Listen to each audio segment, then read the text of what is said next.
Shabbat Shalom Mevorach, j'espère que vous allez bien. Paracha de cette semaine, Parachat Bo. Dans la paracha de cette semaine, nous allons voir les 3 dernières makot que Akadosh Baruch Hu va punir les Égyptiens. Et nous voyons aussi, si Dieu veut, la libération du peuple juif d'Égypte, que Bezrat Hashem, par le mérite de ce Shabbat, Akadosh Baruch Hu libère rapidement tous les otages et qui retrouvent rapidement leur foyer, leur famille sains et saufs. Mais avant de parler sur la paracha de cette semaine, la paracha de la semaine dernière, c'est écrit comme quoi Moshe Rabbeinu, il avait 10 prénoms. La Gemara dit comme quoi Moshe Rabbeinu, il avait 10 prénoms. Je vais vous donner les prénoms tout de suite. Yocheved, la mère de Moshe Rabbeinu, elle a appelé son fils Yekutiel. Amram, le père de Moshe Rabbeinu, il a appelé son fils Chavar. Myriam, la sœur de Moshe Rabbeinu, elle a appelé son frère Yered. Aaron, il a appelé son frère Avizanoach. Kehat, le grand-père de Moshe Rabbeinu, il a appelé son petit-fils Avigdor. Sa nourrice, elle l'a appelé Avisko. Les Hébreux, ils ont appelé Moshe Rabbeinu Shmaya. Hachem, il a appelé Moshe Rabbeinu Tuvia. Les Lévim, ils ont appelé Moshe Rabbeinu Lévi. Et Batia, la fille de Paro, celle qui a adopté Moshe Rabbeinu, elle a donné comme prénom à Moshe, Moshe. Et la Torah nous dit sur les 10 prénoms que Moshe Rabbeinu il a reçus, le seul prénom que Akadosh Baruch Hu il a retenu, c'est le prénom que Batia a donné à Moshe Rabbeinu. Akadosh Baruch Hu il a dit à Batia, Batia, toi tu as sauvé Moshe, non seulement tu mérites que sur les 10 prénoms qu'il a, c'est le prénom que nous allons retenir, le prénom avec lequel nous allons l'appeler, avec lequel Akadosh Baruch Hu il va l'appeler, ça sera le tien, mais plus encore, Akadosh Baruch Hu il a changé le prénom de Batia. Avant, elle avait un prénom, elle s'appelait Tarmit. Akadosh Baruch Hu, il a appelé Batia. Batia, ma fille, la fille de Dieu. Rabotaï, chaque année, je me pose la question. Mechila, c'est qui la mère biologique du petit? C'est Yocheved. Alors, c'est à elle de nommer le fils comme elle veut nommer son fils.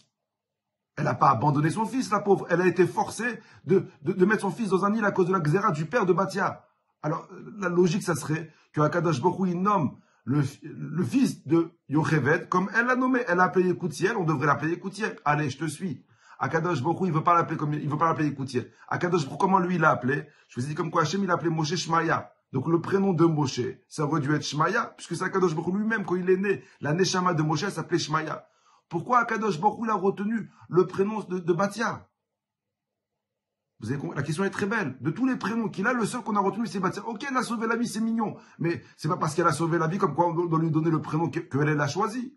Alors change-lui son prénom, appelle-la elle Batia, la fille de Dieu. Mais de changer le prénom de Moshe, de donner le prénom que elle a choisi, au lieu du prénom que la mère, elle a choisi, c'est pas très logique.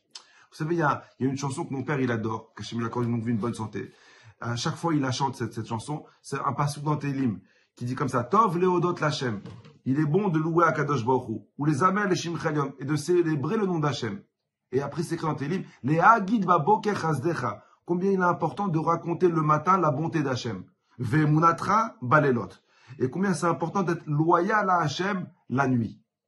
Et Rashi sur place, il dit, quand c'est écrit de raconter la bonté d'Hachem le matin, ça fait référence aux périodes de ta vie où tout va bien dans ta vie. Il y a des périodes comme ça, ils sont rares, mais il y en a comme ça. Les périodes où tout va bien dans ta vie. Les périodes où, Baruch Hashem, il y a la santé, il y a la parnassa, il y a les enfants, que des bonnes notes, le shalom bayit, les belles tables Shabbat, au top, tu rentres à la maison le vendredi soir, les enfants, ils sont tous habillés en jacadi, l'arrêt sur le côté, des beaux gosses, tu fais shalom alechem, tu fais chétreil à ta femme.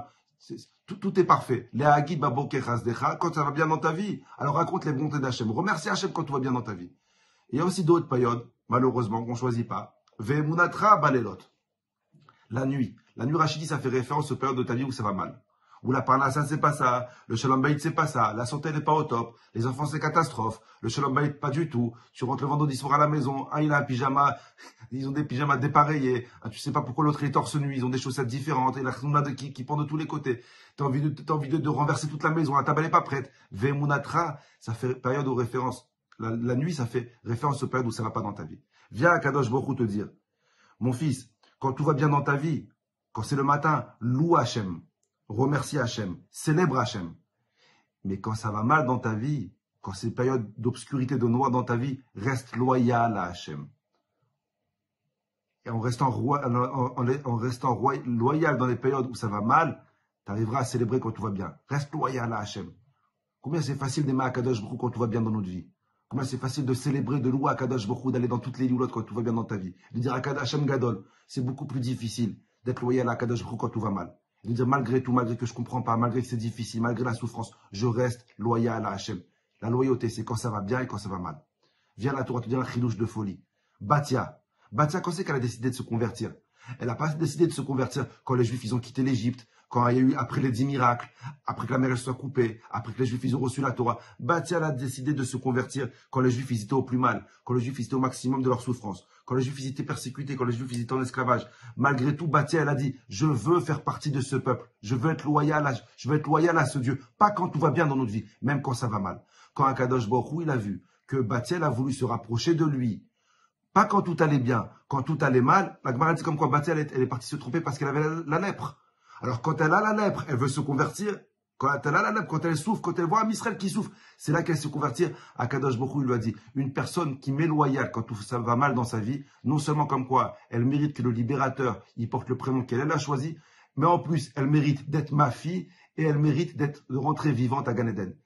Soyez loyal à Hachem quand ça va mal. Et une personne qui est loyale à Hachem quand ça va mal, il aura le mérite de louer Hachem, de célébrer Hachem quand tout ira bien dans sa vie. Bracha v'hatzlacha, Shabbat shalom à la semaine prochaine.